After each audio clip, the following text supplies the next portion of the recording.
Nation. You're now listening to the most opinionated, the most exciting, the most son of a Schmidt.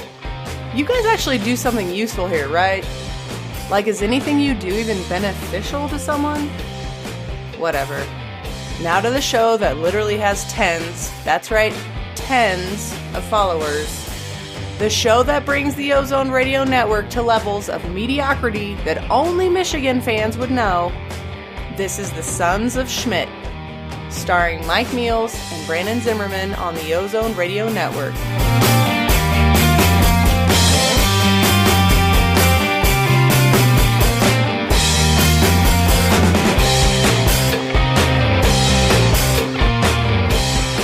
Welcome, Buckeye Nation, to the Sons of Schmidt podcast. This is your host, Mike Meals, welcoming you into Season 3, Episode 19 of the Sons of Schmidt podcast here on the Ozone Radio Network. Obviously, we're recording a day later than we normally would do due to the Rose Bowl yesterday.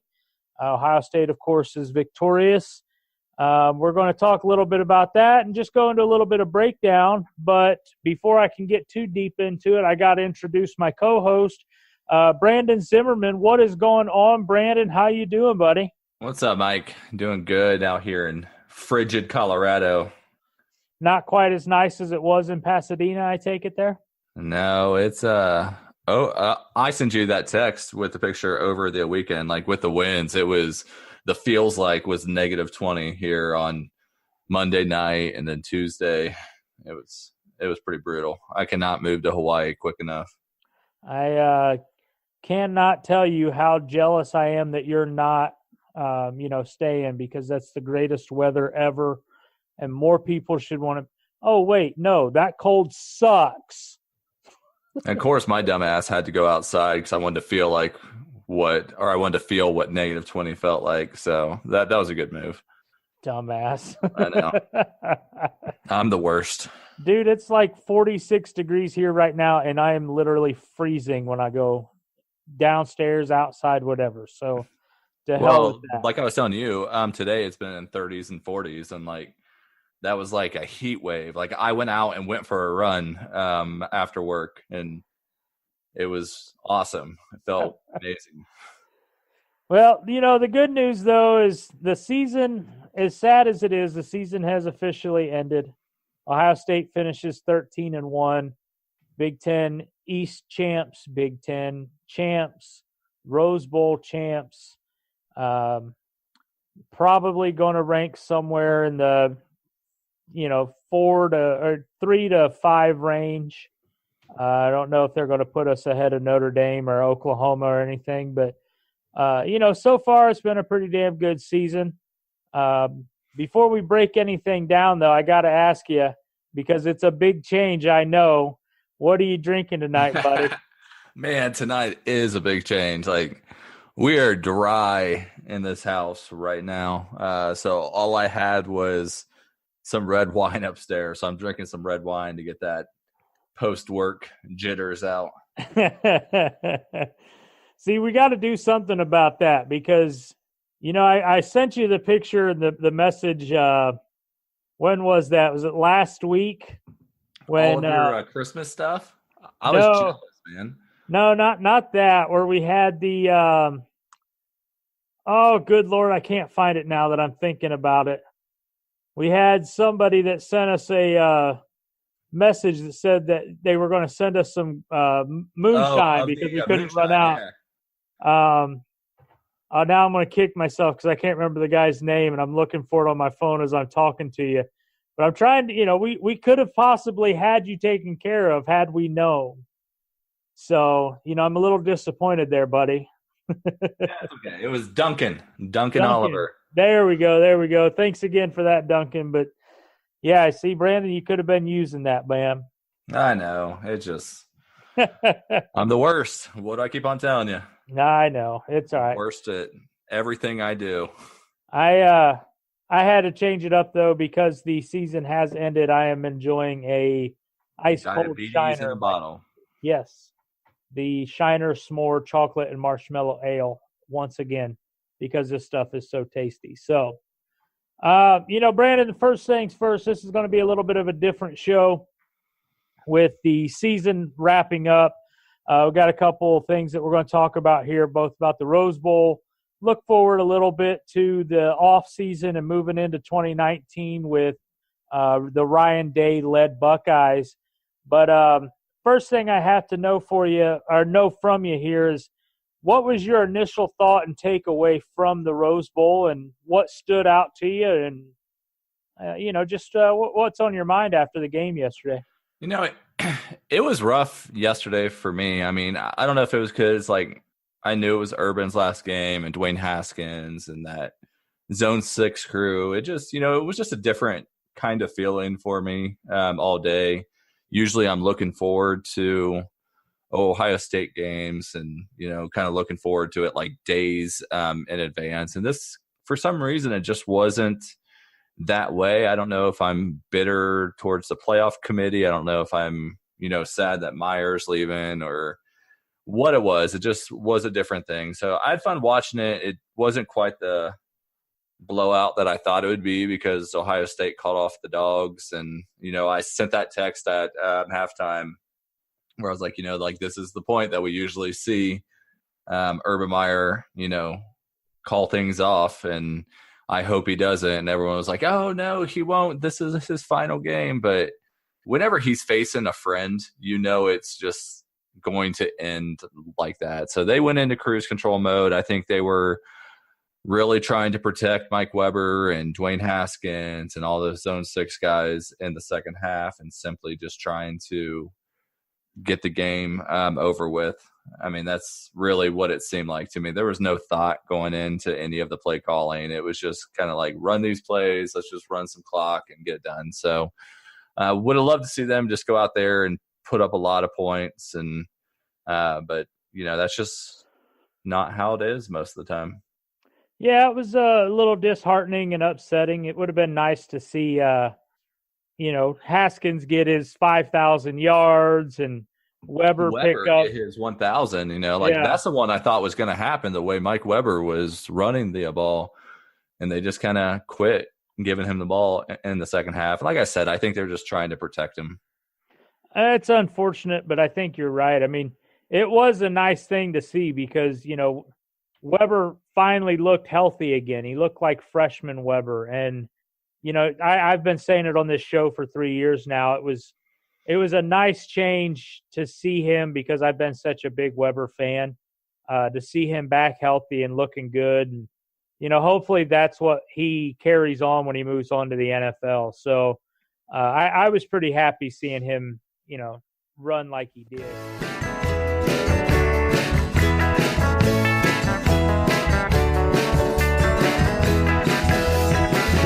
This is the Ozone Radio Network, a Hayes and Cannon production. For the latest episodes of all your favorite podcasts covering Buckeye Nation, look for the Ozone Radio Network on iTunes, Google Play, iHeartRadio, and Speaker. You can also find the latest episodes by clicking on the Hayes and Cannon tab at theozone.net. Once again, here are the Sons of Schmidt.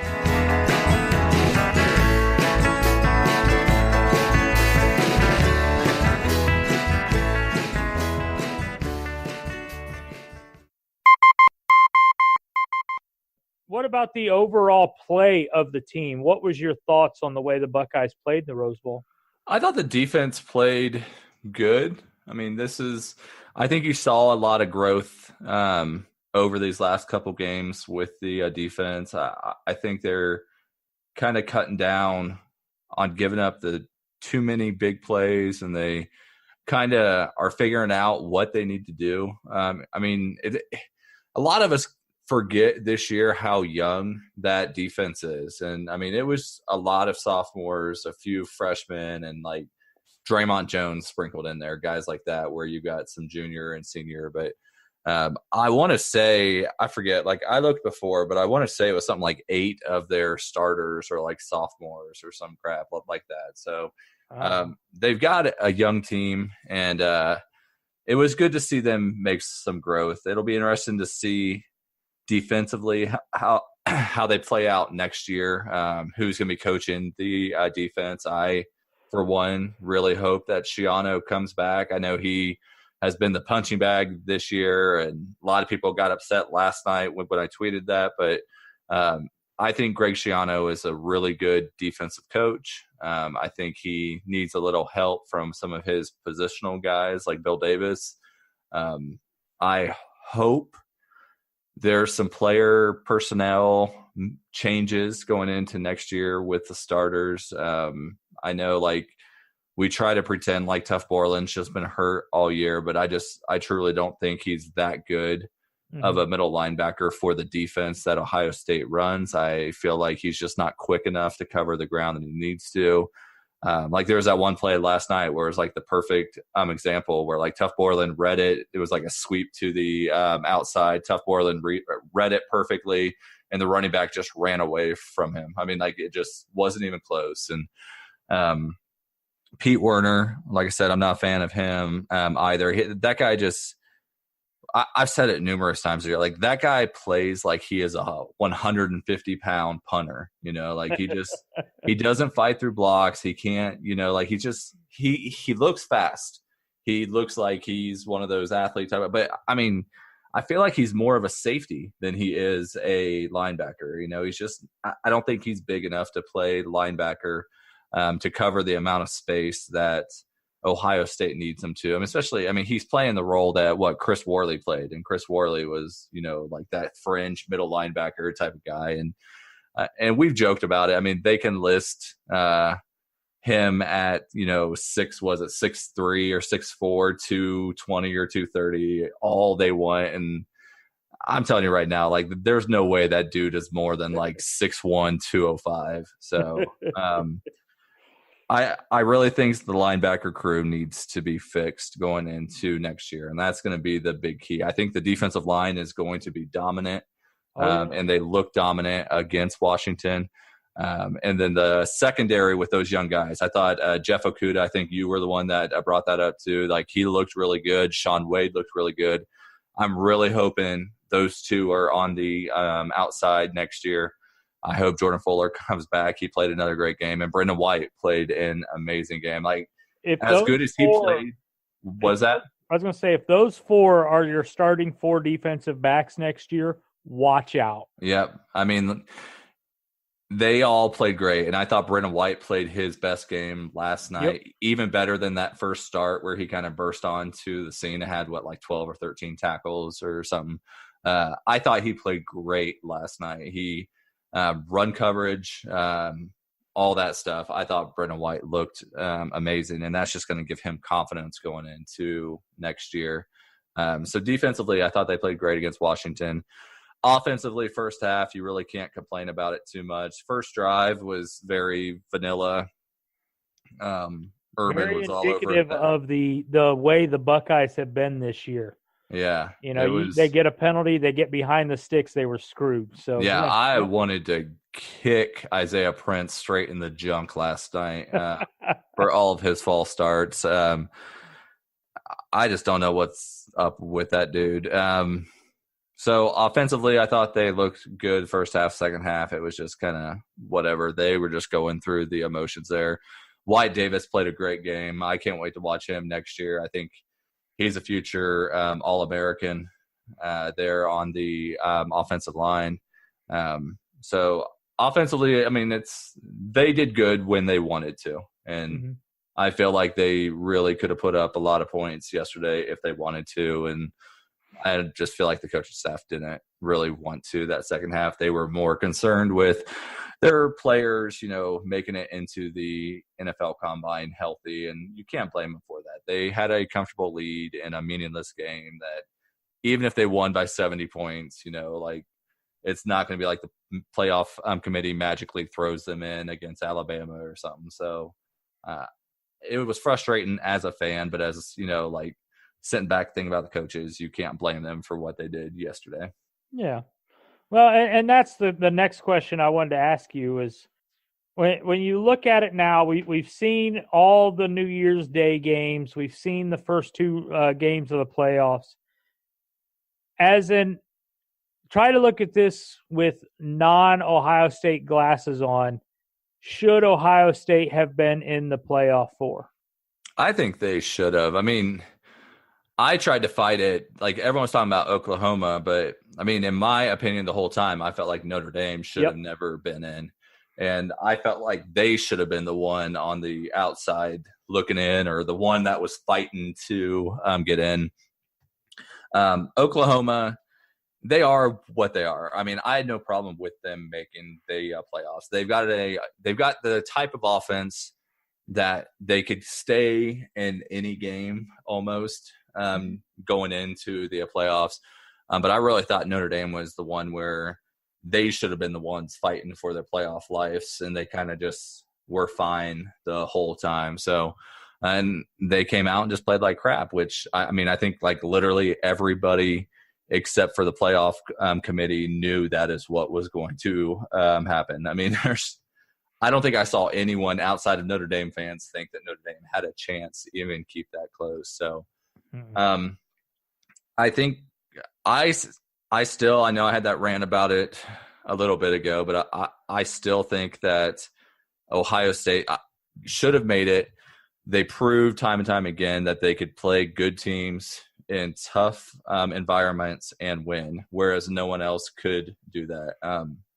Everyone focuses on the wrong things, and it's frustrating that because Ohio State, after playing 8 straight weeks and going into a night game against a crap team, just laid a goose egg. But, they play all these top 25, top 15 teams and win, but they aren't a good team because they lost to a crappy team that no one thinks Purdue is better than the Buckeyes. They just whooped the crap out of them that night. Whereas a team like Georgia beats up on all those Purdue type teams, but then anytime they face a good team, they lose. So like, which one is truly a top team? One that beats all the top teams that they face, or one that loses to all the top teams that they face? So, but we're so focused on worst losses instead of best wins. And that's just the world that we're in now. Yeah, it's pretty it was pretty evident, especially after yesterday's games, that Georgia should not be there. I mean, I can't believe Texas beat Georgia, but that shouldn't have happened. But it's because Georgia didn't want to be there. That was just a consolation game for them. Yeah, exactly. But then, on the same token, like you said, and I'm 100% in agreement with you, and we talked about this earlier, Notre Dame was the one that should have been on the outside looking in. I think it was you that said it. I don't remember if you said it on here or on Twitter, but, it's kind of funny that Notre Dame we consider to be great and they deserve a shot in the top 4. They're not a Power 5 team, and yet we're supposed to expect UCF to they're bad because they're not either, or whatever it was. Yeah, I mean, wait a minute. That is what I don't get about it all, is like, if you're going to punish UCF for not being part of a Power 5 conference, why does Notre Dame get a free pass? At least UCF's been good for the past, 4 or 5 years, minus that 1-0-12 season. I mean, they won the Fiesta Bowl, just like in 2015. They've gone undefeated the past couple of years. So, like, I just don't get why Notre Dame gets a free pass because they used to be good. And I don't get why Georgia gets a free pass while we are at it. I mean, it's just, when did Georgia suddenly become this dominant team that can't be left out of the playoffs? I mean, like, they are a team that, I posted today, like, over the past 5 years, they've lost 16 games. Like, last year was the first year that Georgia's been truly good since like the mid 2000s. And now, because they're good last year, they're suddenly this powerhouse that everyone's supposed to be afraid of. Like, no, they aren't. They are just another average team. They are just this year's A&M, or, it's just, I don't get it. And like I said, it's because of Bama. I mean, it's all because of Bama. Bama has given the whole conference credibility when there is no really credibility there for them. No, none whatsoever. So, obviously, probably the best moment of bowl season in our mind as Ohio State fans is obviously Ohio State winning, Ohio State sending all these guys out with a Rose Bowl, including Urban Meyer, seeing Urban Meyer take to the team and tell them, hey, Buckeye Nation still has your back.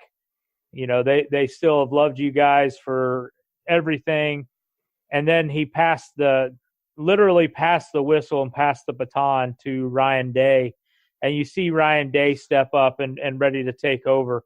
So sending those guys out with the win and seeing the changing of the guard there was great. But outside of that, what was your favorite moment from bowl season this year? Oh, man. Because it's real easy. The actual best answer is Bevo going after Uga. That one was pretty awesome. So that's pretty awesome. But outside of Bevo trucking everyone on the sidelines. Who in the hell ever thought that was a good idea, by the way? I don't seriously. know. Well, it reminded me another tweet that I did yesterday. Like, I don't know if you watched the Citrus Bowl, Penn State and Kentucky, but they had so many freaking people on the sidelines. Like, it was crazy how close they were. And any play out of bounds, people were getting annihilated by these players. Like, I get it. Bowl games are just out there to make money. Like, they do not give a shit about anything else. But, like, at some point, you have to worry about player safety, fan safety. And, like, I mean, there were a few times where, like, some, like, older type ladies just got trucked by these 19, 20-year-old football players wearing pads. And you just got to think something has changed. But as far as best moment for me, I mean, I'm going to go with Michigan getting their ass kicked by a very average SEC Florida team. I love a not very good Florida team. I love that. I love slowly seeing Michigan fans realize that Harbaugh, it might not be that good of a coach, and that Shea Patterson may not be as good of a quarterback as they thought he was. Well, and that's just it. Like, I'm going to go on something here that's going to be kind of odd, because I don't want to talk positively about them, but Michigan has a decent coach. They have a good team. They have a good defense, right? Like, they should be a relatively good and competitive team. But just because you have Harbaugh there and you go and get an SEC quarterback does not mean that you are a top 4 team. And you're exactly right. Like, it's been hilarious to see them realize that maybe this isn't the upper echelon team that we thought they were. We've talked about it a couple of times. There are a handful of teams in the country that have the right to expect to compete for a national title every year over the last 10 years, right? Florida State was there for a while, and then they fell off, obviously. Clemson definitely deserves to be in that contention. Alabama obviously deserves to be in that contention where they come into the season expecting to play for a national title. Ohio State, not just because we're fans, but because of the last 7 years, they deserve that right. There's not a whole lot of other teams that have earned that right, and Michigan sure as hell is not one of them, but They do not understand that at all. Well, and it's so obvious what they need to do, too. I mean, like, Michigan will not become a dominant threat in college football until they get rid of that archaic offense that they run. Mm-hmm. They need to embrace the spread. They've got the guys for it. I mean, you've got Peoples-Jones, you've got Black, you've got Shea Patterson. Like, they've got guys that would fit a more of a spread scheme or a college football type of offense that, with their defense, especially their defense the past 2 years, if they had any decent offense where defenses just didn't have to load, 10 people into the box and stop, a fullback run on, 3rd and 5, they would be a good team. But he refuses to change, and Ohio State and every big-time team is going to continue beating Michigan until they make that change. Well, and it's not even that you have to have like a full-blown spread. Just you can't embrace it a little. Yeah, you can't go into college football now running 2 tights, 2 running backs, and a wide receiver. No. You have to have a slot guy. You have to have a running back that can do it without a fullback. It's great if you have a fullback and you can use him, but that should not be your primary offense. And you're exactly right. Until they realize that and open it up a little bit, they're going to be second or third tier in the Big Ten for a while. And like all the people they're losing on the defense this year. I mean, I kind of feel like their shot may have passed. Well, it's funny. I was just getting ready to say their best shot to beat Ohio State out of the last 7 years was this year and last year, and they came up short. And Ohio State is, even with a new coach next year, will be reloaded, and they will be running wild by the time that game comes around.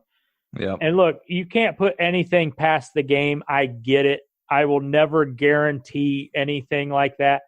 But you really have to look at it now, this early, before even the NFL draft, and say that Ohio State is easily favored to beat Michigan next year. Yeah. Easily. Yeah, I mean, the only thing playing against the Buckeyes is having Penn State the week prior. Yeah. That's the only thing. I think even with all those Zone 6 guys, as much as they are so likable and they've been such a good part of this team, I think the wide receiver crew next year is going to be better.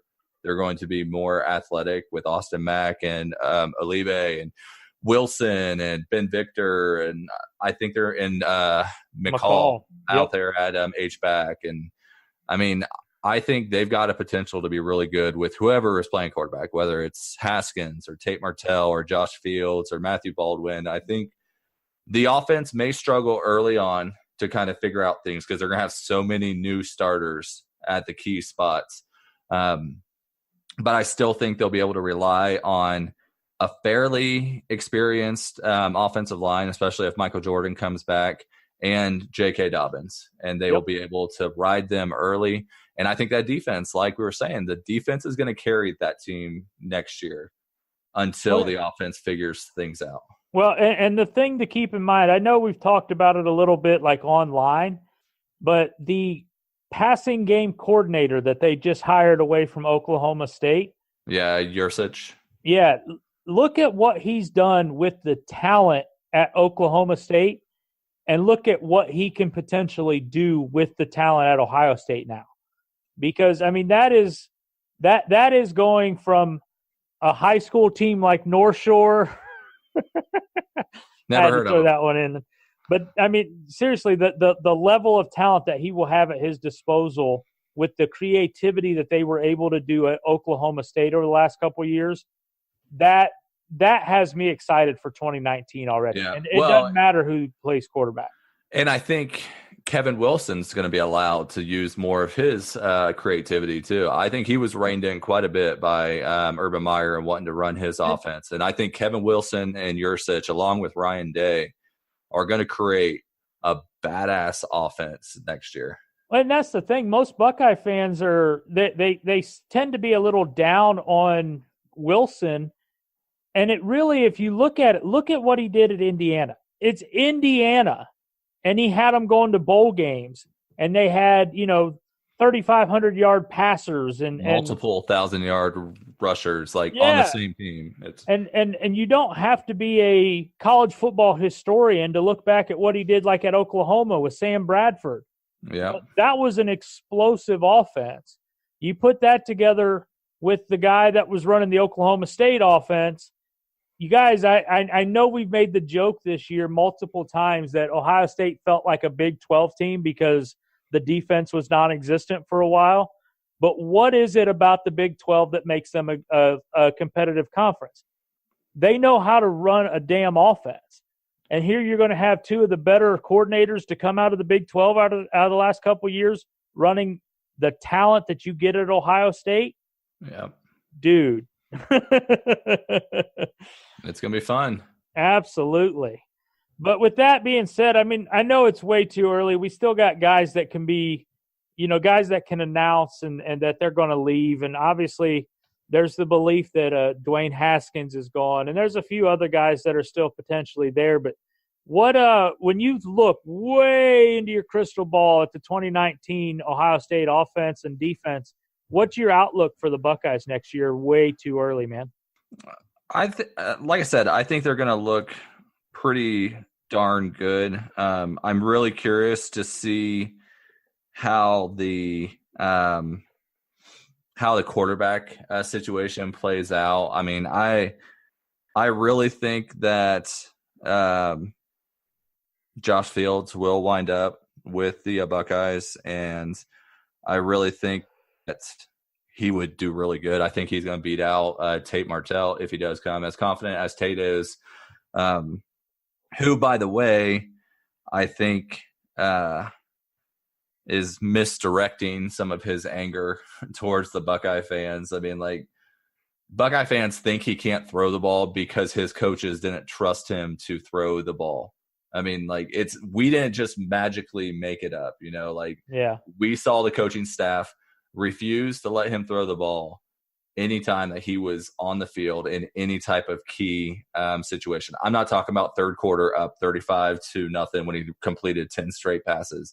I'm talking about when he is inside the 5-yard line and they bring him in there when, like, they were struggling in the 20 and everyone knows he is running the ball and they still refuse to let him throw the ball in those crucial situations. So, I mean, I get it. I love his confidence. You've played sports with me. I can never, give him a hard time for, talking crap and being confident. But I feel like some of it may be misdirected towards Ohio State fan base for some reason. So quarterback, I'm waiting to see how that plays out. Running back's gonna be fun with JK coming back for another year. Hopefully, I don't know what was up with JK this year. I just hope he kind of gets back to the JK we saw last year. He seemed very tentative this year, which is not something we saw from him in years past. So I don't know if he was struggling with an injury or what the deal was with him. But I'm kind of curious to see how it all plays out. At wide receiver, like I talked about, I think the wide receiver group is going to be pretty darn good next year. I mean, I fully expect Olive and Mac to start. I think Garrett Wilson's going to get a lot of playing time, and I think he is going to be a badass for the Buckeyes. Oh, yeah.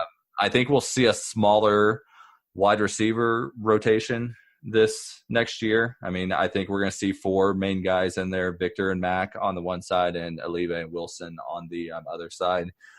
H-back, I know we've all been waiting for it. We want to see McCall get his chance, and next year is probably going to be that shot. I mean, it's going to be fun to see what he can do and if he can keep up the flashes that he's shown at portions over the last 3 years for a full season. I think he's going to have a Curtis Samuel type of season. I think he's the first true H-back since Samuel that they'll be able to run and throw the ball too, where, Curtis Samuel was, inching closer and closer to that 1,000-yard rushing and receiving type of year. So it'll be interesting with the playmakers there. Offensive line, I think, is going to be very solid, especially if Michael Jordan comes back, which I personally think he is, moving back to that guard spot.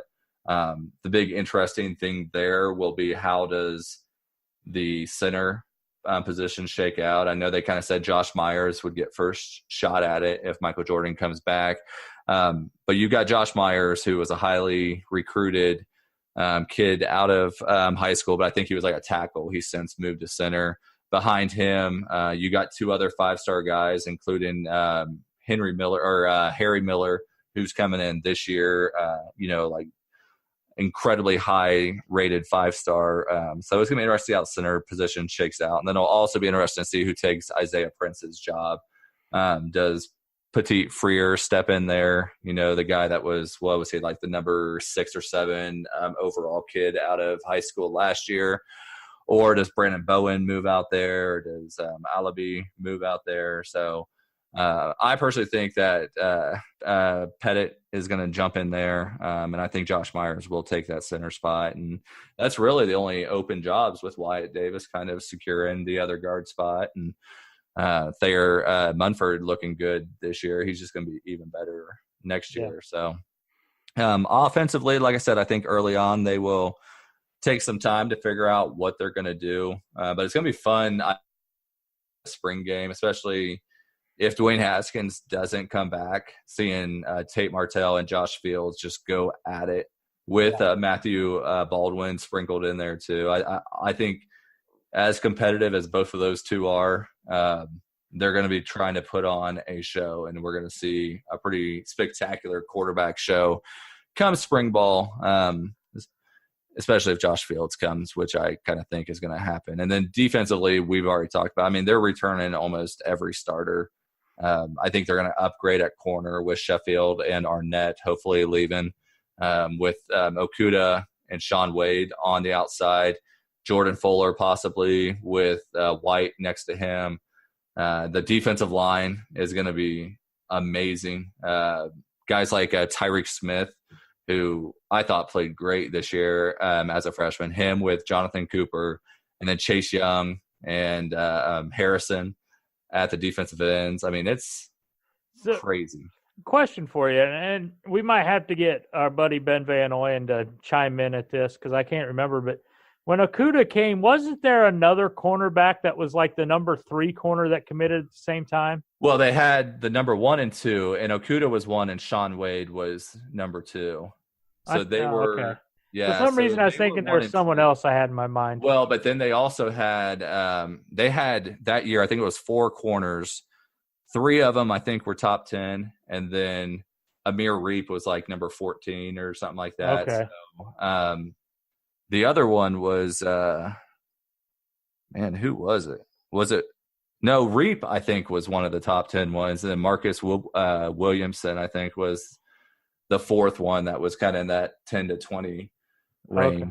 But, yeah, it was definitely Okudah and Sean Wade. That was 1 and 2. Okay. That makes sense. Now, my question for you here on all of this, because I mean, you and I have talked about this. We've talked about it on Twitter, and I know we're in agreement here. I'm all for Josh Fields coming because if Tate is truly better than Fields is, Tate's going to start. And I'm all about it because put the best of the best out there, and that gives you the best chance to win, right? That's the whole point of the game. If Fields does come, how confident are you that he will be eligible to play this year? It seems like they're kind of being lenient with those nowadays. And, I mean, like Antonio Williams left the Buckeyes, and he had no real reason that came out why he went to North Carolina and he was allowed to play. I mean, it seems like the NCAA has kind of been pressured in to not being dicks and, like letting these kids kind of do what is best for them. So I think there's a good possibility. I mean, I can't sit here and think of anyone the past couple of years that's had their waiver turned down. I mean, can you? I mean, it just seems like they're allowing almost everyone to get it. And him with I think it was like the basketball game where, the people were saying racial terms towards him. I think that's going to be a pretty compelling reason for him. And I think he would be able to play, but who knows? I mean, I'm just, you've heard a lot of people talking about him coming, and everybody's talking about the waivers. And it's like, well, that'd be great if he comes, but he's not going to come if he has to sit. And then, this is all for naught. You know what I mean? So I'm curious to your take on that. And I am with you. I mean, I tweeted something about it earlier today. Like, I'm all for Josh Fields coming. 1, because I think he is an amazing quarterback, and with Ohio State's offense, that guy's winning a Heisman. But 2, like, I wish literally every 5-star quarterback would transfer to the Buckeyes. Like, I want as many 5-star quarterbacks in that room as possible because I want a good quarterback every season. Like, I mean, it's just you see so many really good teams that don't have a good quarterback, and that is what is holding them back. And I never want Ohio State to be in that spot. So I want Josh Fields to come in. I personally think he's going to do good, but I'm also confident with Tate, and I think Josh Fields and Tate working together and challenging each other is just going to lead to both of them being damn good. And I want Josh Fields to come in, but I don't care who starts. I want the best quarterback to start. Yeah, I'm not picking one over the other. I know if you have 3, 4, or 5, 3 or 4 guys in the room and 3 or 4 of them are 4 or 5 stars, whoever does earn the starting nod is going to be a damn good quarterback. There's just no doubt about it. So I'm all for it. Let me pick the best of the best at every position. I am 100% on board with that. 100%. Yeah. So, all right, man. Next thing I got for you here, just a quick question is there anything else that you want to talk about here? Because if not, I've got another change for our Son of a Schmidt segment that we want to kind of go into here. But I want to give you the floor if you got anything else you want to talk about. I got nothing. Bring it. Let's wrap it up and do the Sons of Schmidt. All right. So our Son of a Schmidt this week is actually going to be it's more of an announcement more than it is anything else. So, Brandon, I know we've got some changes coming to the show here, and a couple things that we're going to talk about for everyone out there. The Sons of Schmidt, first of all, is not going away. So I want to make sure that puts everybody's mind at ease. We will continue to do the show. But we do have some changes coming up. Obviously, we're going to be changing around a little bit as the season winds down and is now officially ended. We are going to start kicking it into off-season mode. As we've done the last couple of years, we work our way towards the spring game, and then we kind of take the summer off. I'm sure there will be some off time coming, but we will be taking at least a week off. I know we're not going to record next week. Probably a couple weeks that will be off. We still got some people lined up that we're going to try to get on here before everything gets going. Come back again around National Signing Day for sure, leading into the spring game, that kind of thing. But, Brandon, is there anything that you want to throw in on that? No. Yeah, I mean, we're going to take a little bit of a break. I let everyone know today, like, I'm going to be taking a lot lesser role with the Ozone moving forward. It's just a lot of things going on with me and my family. We got a big move coming up, big move like to Hawaii. There's a lot that goes into that move. I mean, it's going to involve a lot of like living in a hotel for a little bit, shipping cars, got some other personal things going on. So it's going to start getting rough for me. So, yeah, we definitely need to take this break here. And then I'm going to try to help out where I can. And especially when we move, how that time zone, time change is it's going to be interesting to see how we push forward with that. We're going to do our best to do it. And, and may have a lot more people filling in and stuff, because I can't expect Mike to, stay up till 11 or 12 when I get home to do a podcast. So, it's been fun, and yeah. Yeah. So I just wanted to point this out here. I wanted to get you on tape, but like I said, we're not, the show's not closing up. We're not canceling the show. Along with Brandon and, the things like he's talked about, I know there's a lot of stuff going crazy for us here in Texas also. I know, like I was just telling my wife this afternoon, we're probably going to be putting in like 60-hour weeks at work for the next 2 months. So I know I'm pretty tied up with that. So we're going to record and get things out here. We got a couple things that we want to do. We've had some questions for some guys, and I know at one point we're going to record a show and actually go back over all of the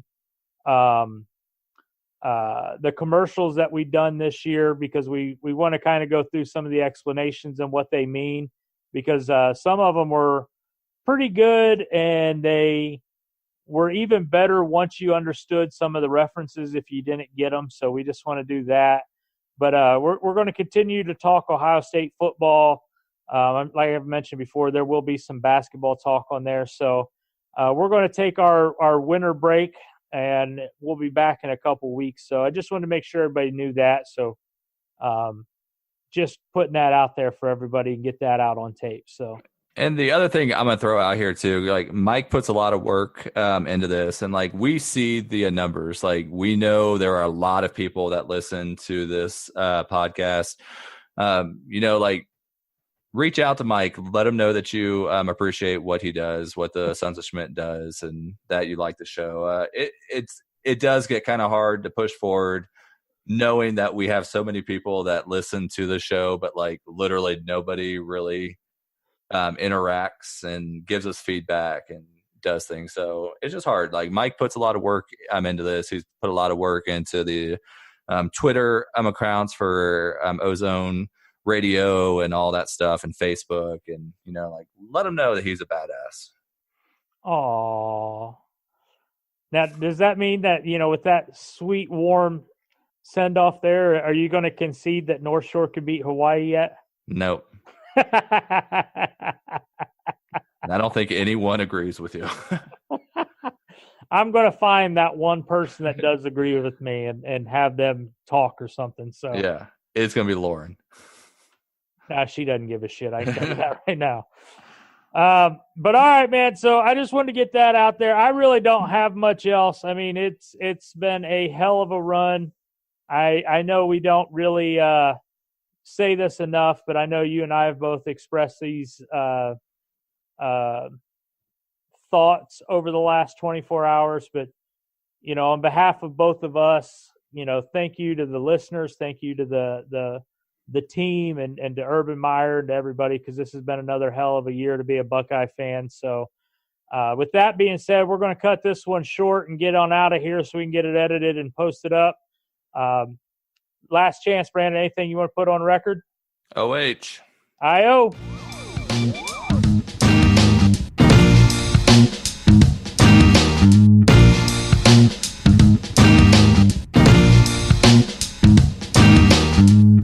Buckeye Nation, make sure you're getting the latest news and episodes from the Sons of Schmidt podcast.